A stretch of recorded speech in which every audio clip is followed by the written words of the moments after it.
Who is the smartest person in the world? Albert Einstein? Stephen Hawking? Elon Musk?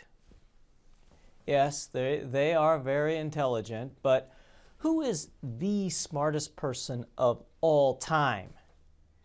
You may have some names that come to mind, but most people, when they are asked this question, they never answer Jesus of Nazareth.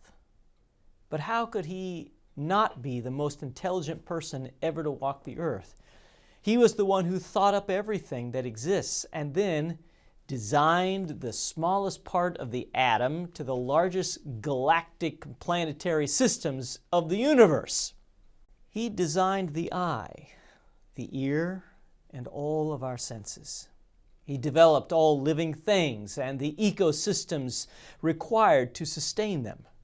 Right now, this very moment, he is at the Father's right hand, working all things in history, time and space, biology, physics, and, well, everything in the natural world, along with the supernatural, so that the Father's will is done and that His kingdom ultimately comes. He also knows how many hairs are on your head when you sleep and when you rise.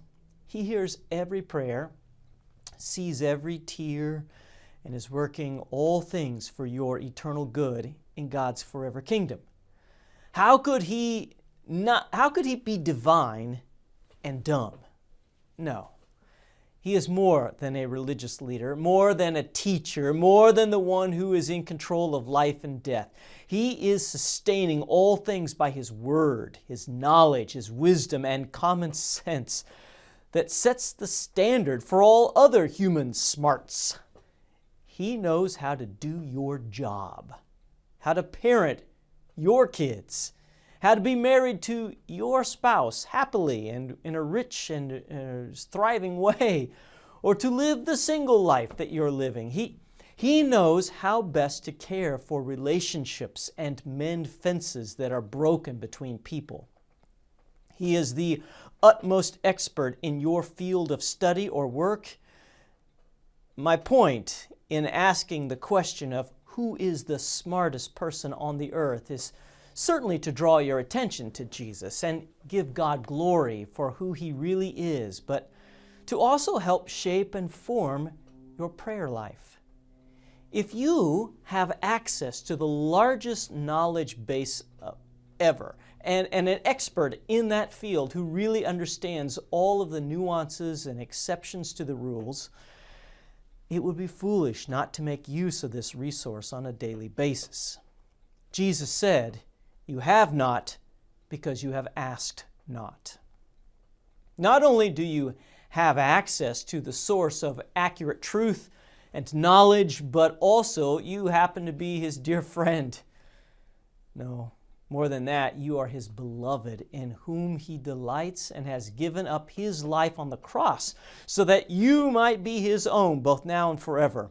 You are the one that He used and uses His knowledge and wisdom to create, sustain, and provide everything in this universe. So, here is my ultimate question.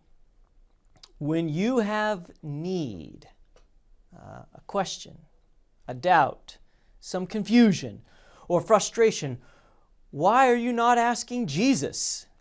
He is just as knowledgeable about your job as He is your justification. He is just as well read about your personal relationships as He is your personal salvation. Why are you taking financial, personal, relationship advice from random YouTube influencers and help book writers? Why are you listening to the limited wisdom of this world and what it says is true and good and right, when the one who truly is true, good, and right is immediately available to you and He knows you through and through? Why not ask Him and then wait for His answer? Jesus certainly can use YouTubers and influencers to help you discern your path, but why start there? Why depend on that? Why assume that the information from trusted sources here on this earth are to be trusted more than Jesus and what the answers He would give? why don't we ask Jesus and believe that he will answer the most mundane, secular of inquiries, as well as our most religious and pious questions? Well, why? Perhaps you've never considered the reality that Jesus is here for you in every facet of life. Perhaps you have never considered that he really knows everything about everything and that he is willing to share with you his knowledge, his insight. Or perhaps you object to my suggestion that Jesus is ready and willing to answer because, well, you've asked Jesus and he does not give an immediate answer or has answered at all, as far as you can tell. It is true that asking Jesus is not like typing in a Google inquiry and then there a plethora of information is displayed on the screen. Because, well, that's just not how people are. No, people, and Jesus in particular, have their own way of answering, and it often involves their timing. How much more with the one who's running the universe? It's not that he's too busy or distracted, but that often the answer is complicated. It takes time to unfold and to be revealed. And the answer may not be anything that you were expecting or even wanted. But there it is, the answer. And it's the best possible answer for you and your life with him and your life with other human beings that you're called to love as you love yourself.